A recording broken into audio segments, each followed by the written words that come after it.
Hello, Internet! Welcome to Happy Saturday, where it's happy on Saturday. I don't know. Hope you're having a good weekend, and we're back on casual battles. And here we go, straight away. Find an opponent, and hopefully we'll find Lawrence. Please be a good person. Please know what you're doing. Okay, that is very interesting because honestly, I've been sitting here for probably approaching 2 hours now, just coming against people who just don't know what they're doing and Reshirams and all kinds of stuff and the last one that I just tried to record, they had a Terrakion in the first game and they just didn't know what they were doing with it and they didn't even get beat up. They just lost miserably. So I don't know. Maybe I should keep stuff like that, but I just don't feel like it's very entertaining if I'm just literally rolling over opponents. So yeah, okay. So let's think about this because this is very interesting. This could potentially be a well thought out VGC team with some good strategy on it. Urshifu, always threatening. Marowak, Poltergeist, very interesting new move. Very interesting new move. And yeah, this is an Amoonguss. I've not really seen many Amoonguss actually this week, but I'm scared of it. Very scared of it. So I feel like I'm going to go with Tyranitar and Talonflame with Azumarill and Excadrill? Yeah. Excadrill hasn't really seen much use this week, but if we've learned anything from doing Bazzle Stadium over the last few months, we know that Excadrill can always be good. So yeah, I feel like it's going to do more for us here than my own Amoonguss. Could be wrong there. But we'll see. Urshifu and Whimsicott, alright. Okay. If they Dynamax the Urshifu, then just lost, haven't I? Really? I have got Azumarill in the back, at least, which can take pretty much anything Urshifu can do.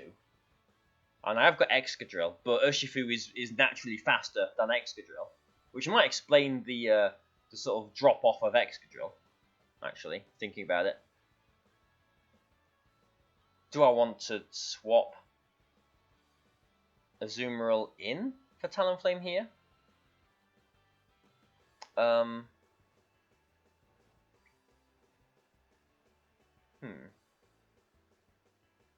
Good question.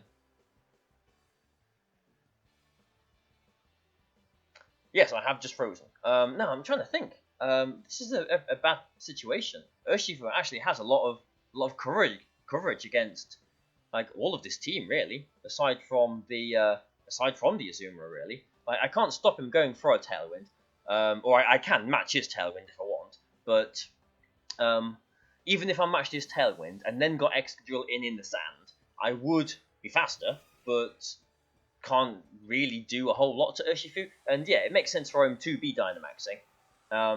People with ears listening to this, please be warned. I am just going to do the bling thing to get my thing back to normal. There we go. Is that Gigantamax Urshifu, or is it just shiny or something? I don't think I've ever seen a picture of Gigantamax Urshifu, but that could be it. I can't say I've actually studied normal Urshifu, to be completely honest. That could just be a normal one, and I don't know.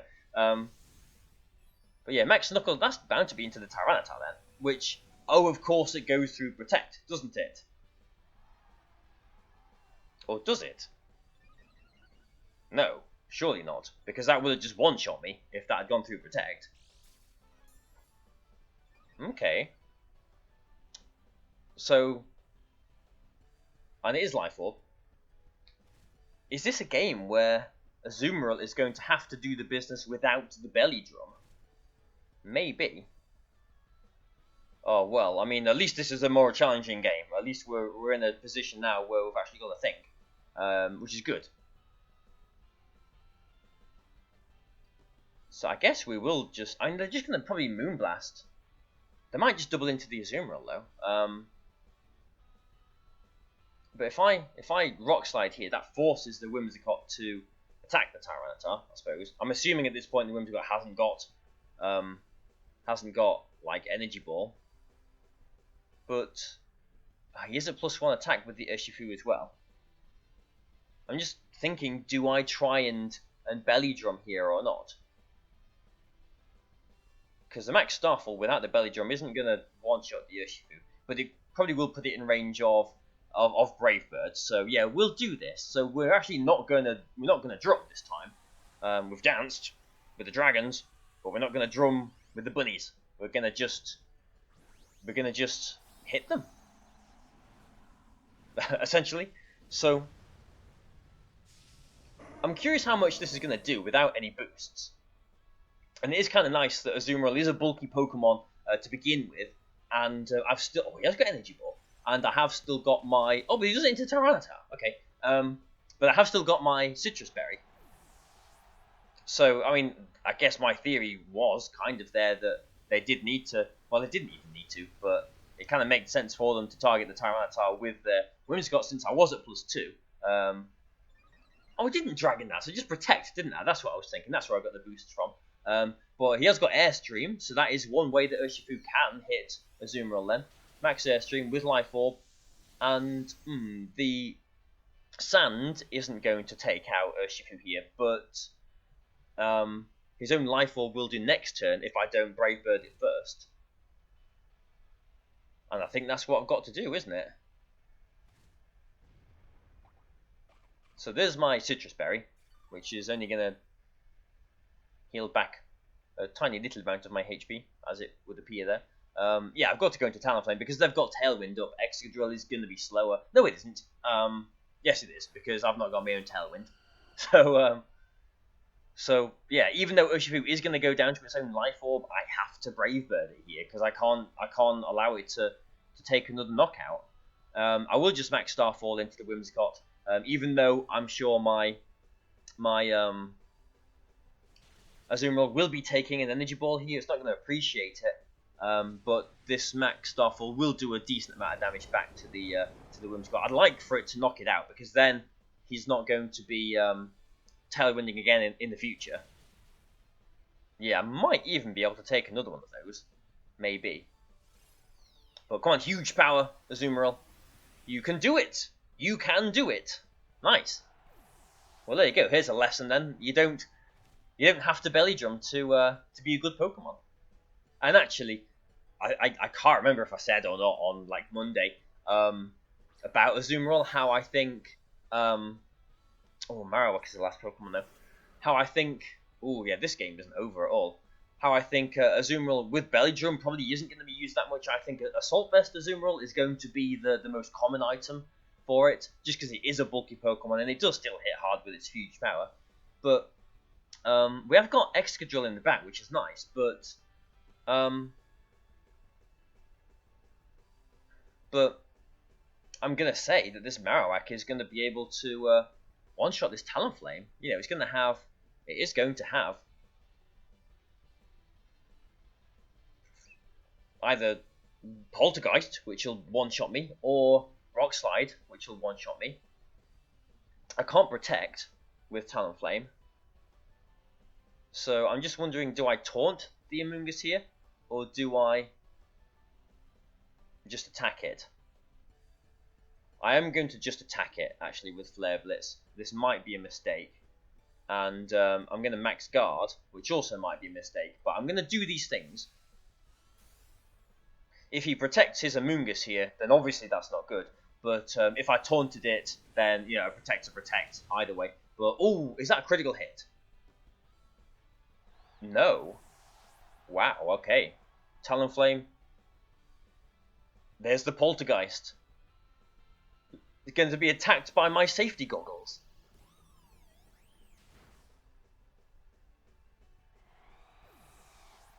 That's the first time I've seen that. That's brilliant, that is. Okay. So the Tailwind's worn out. We saw with the Sand there that he was faster, but now the Tailwind's finished. I think... I mean, we're both the same base speed, I think, 50. But as long as I hit my high horsepower here, we've won the game really. In fact, I could probably go for Aqua Jet, Iron Head, Aqua Jet, but let's live on the wild cards. Let's live on the 5% side of life. But yeah, Poltergeist. This is why I think Alolan Marowak is going to be potentially very, very good still. Yeah, 2 Aqua Jets just get it anyway. Yeah, so even if we missed this high horsepower, we would have had another chance to hit it next turn. Yeah, I think like Poltergeist is really interesting. Like I'm pretty sure I've mentioned. I think it is base power 110, accuracy 90, but only works if the target is holding an item. And you saw the text there saying my Talonflame was going to be attacked by my goggles or whatever, which is a weird statement, I guess. But yeah, I've never seen that animation. And because with Thick Club, Marowak's attack is doubled, Marowak is an absolute beast. And here's another Marowak. Here we go. Night of the Marowak. Day of the Marowak. And yeah, like, if you Dynamax it as well, like, it's not the bulkiest Pokemon, but with a Dynamax, it'd be very bulky. And, yeah, Poltergeist. I'm sure that's a very powerful Dynamax move coming from that as well. One that doesn't require the target to be holding an item. So yeah, I'm very excited, if you can't tell, I'm very excited about Alolan Marowak. I think it's going to be a very, very good Pokemon. I did, like, even before I started using Life Within Breloom in 2013, I built a Trick Room team with normal Marowak, which no one used back then, and I did pretty well with that too. So I've always had, you know, a space for Marowak in my heart somewhere. But this guy, he's got, again, a very solid-looking team, and yeah, let's see. Yeah, let's see how this goes, because he has got the Politoed Kingdra combination. Again, if I lead with Amoonguss Azumarill, the only thing I've got to worry about is the Duraludon, because with the Stalwart, he will be able to get past me. So I'm going to take Tyranitar, because it's very good against a lot of his team, and I think I'm going to have to go with Excadrill. So no Talonflame of my own here. He hasn't got any Grass Pokemon, I don't really think I need it. He has got his Lightning Rod of his own with the Marowak, so I don't think I really need Raichu either. So I think these are the best four Pokemon to approach this game. I hope we get to see another Poltergeist. That'd be really cool. Yeah. When I first saw, what the hell's this guy dressed up as? When I first saw the Poltergeist move, I thought it was a special attack, and so I was looking at Poltergeist Gengar, Poltergeist Chandelure, Poltergeist Palossand. Potentially, but it's actually, I'm pretty sure it is a physical attack, so it's very, very, very good for Marowak. And honestly, there needed to be a better ghost physical attack, because Phantom Force is a bit rubbish, isn't it? Doing 2 turns. Although it does go through Protect, that is the good thing about it. But we've got Kingdra and we've got Talonflame. I have got Ockerberry. No, I haven't. I've got Cobra Berry. So Amoonguss would survive attacks here. I could go for a Protect and a Spore if I wanted to be cheeky, but I'm just in case they've got Taunt, I'm going to go for the super safe Rage Powder and Belly Drum here. Just because, unless they've got Goggles on their own Talonflame, which could be, I'm not seeing, like, they can't stop me setting up, and like Muddy Water accuracy drop I suppose would be the worst case scenario. The way that they're Dynamaxing their Talonflame here, though, is a little bit scary. Maybe this is another Goggles Talonflame.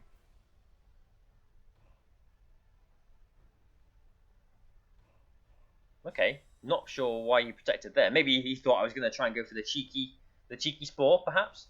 But we'll see now if this is a... I mean, how common is Goggles Talonflame? Who else uses that but silly people like me who have also got Tyranitar on the team? So yeah, no Goggles. Unless he did just target the Amoonguss and he actually has no Goggle. But he has still got priority on his attack there. Even without the Cobra Berry, we would have survived that Airstream. That is how weak Talonflame is, though. And I know I'm using Talonflame, but I know that it is very lacking in the in the attack department. And, you know, everyone knows that Amoongus has got a higher attack stat than Talonflame.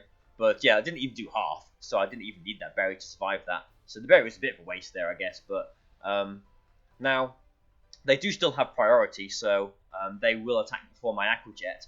I'm thinking a +6 Aqua Jet will knock out a Dynamax Talonflame, I think. So I'm just going to go for a Rage Powder again. It's safe. And an Aqua Jet into the Talonflame. Just because if I don't take it out this turn, or if I don't do damage to it this turn, it will get another Dynamax Airstream off next turn. And even though I'm well aware my Azumarill is going to be taking attack from this Kingdra, I don't think there's a whole lot that Kingdra can do to threaten Azumarill, unless it hits its Hurricane, 70%, and confuses me, 30%, and I hit myself in confusion. Ooh, is that a Focus Sash? And I hit myself in confusion. That's the only thing I've really got to worry about. Ice Beam, okay, or a Freeze.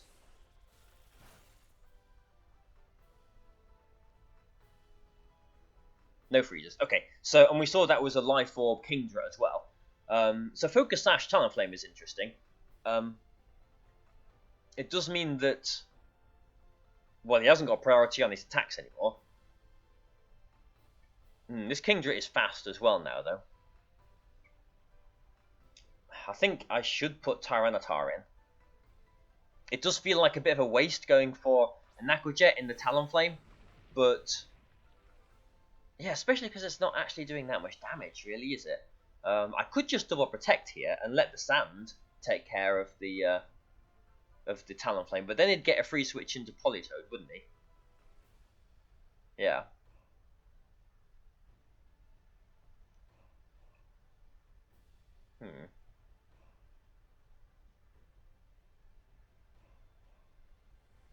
Yeah.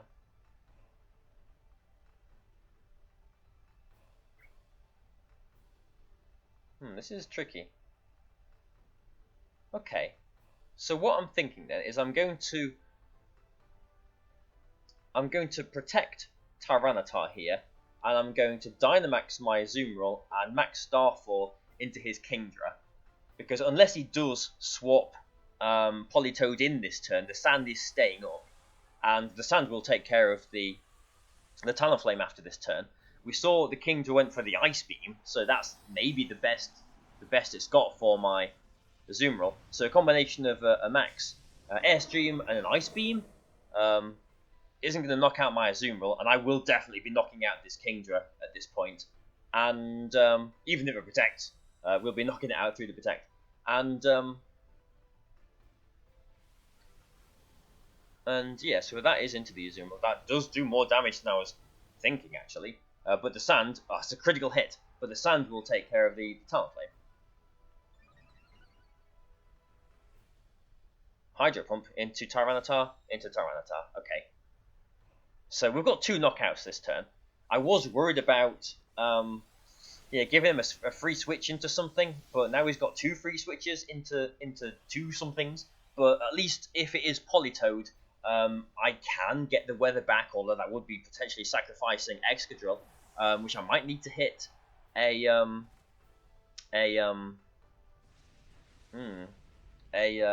Marowak, perhaps.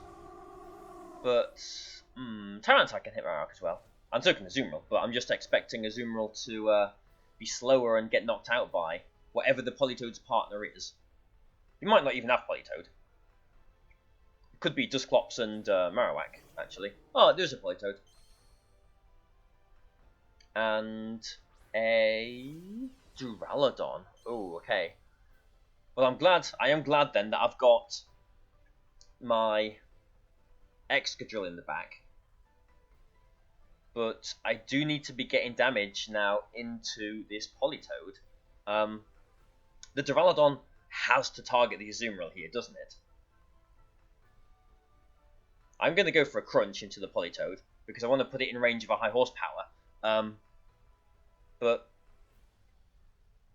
yeah, the the Airstream critical hit on a Zoom roll is actually potentially really big here, depending on their Duraludon's item, because we could have survived an attack from it otherwise. If I max guard here and he knocks out my Tyranitar, I will get a free switch into Excadrill, but do I want that? Or do I need that? Do I just attack here? Because that kind of forces him to split his priorities, doesn't it? So yeah, I'm just going to attack here and hope, I suppose. Okay, Tyranitar's faster than both of them. That doesn't do much damage though. Okay, we'll have to see if Tyranitar can survive an attack. I'd love for Tyranitar to survive an attack here. Because we'll get the weakness policy, obviously. Oh, it's Icy Wind. Okay. Well, we have survived the attack, but another critical hit. But now we're going to be slower than both of those Pokemon, I will imagine. Yeah, this is awkward. This is awkward. What could I have done differently? I mean, the game isn't over yet, but because I'm not sure that there's many ways Duraludon can really hit Excadrill.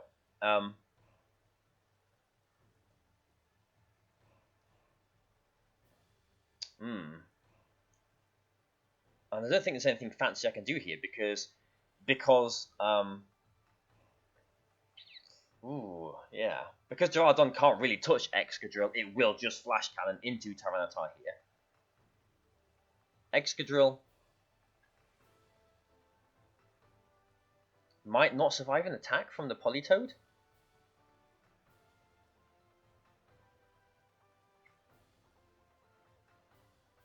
This is tough. This is very tough.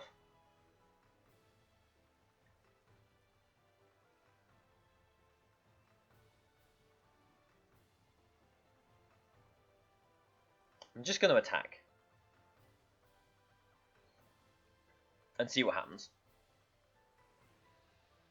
So yeah, we hit the high horsepower. That might be in crunch range. Oh, he's got Dark Pulse. Okay, he's probably doubling into my Excadrill then. It's got Perish Song. Ah, well, there you go. That might have given him... If Crunch knocked him out, I might still be okay. But I need this Crunch to knock out the Politoed. Absolutely need it.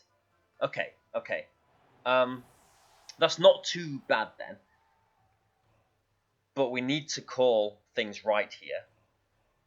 Because they surely protect here, you would think, wouldn't you?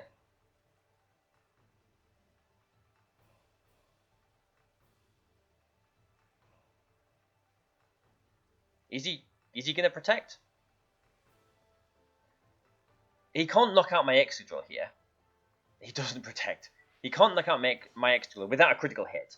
If he does Flash Cannon into my Tyranitar and knock it out, then okay. Yeah, I think we're okay as long as he doesn't get a double protect here. Because obviously he's going to protect the next turn, and then it's just going to come down to if he gets a double protect, and if he doesn't, if I hit my high horsepower. So he will protect here, but I'm just going to high horsepower him just because I need to, really. He didn't protect, and I missed the high horsepower. It's Assault Vest, isn't it? It's Assault Vest. Not that that matters, because yeah, it's got Dark Pulse. Wow. And that knocks us out. So, okay, that's really frustrating, but yeah, we need... He can't protect. So I need this +2 crunch to knock him out.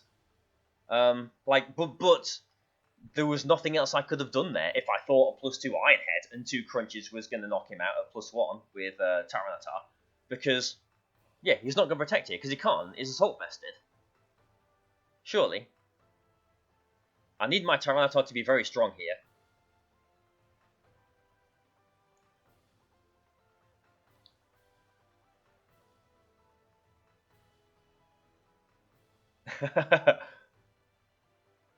Yeah.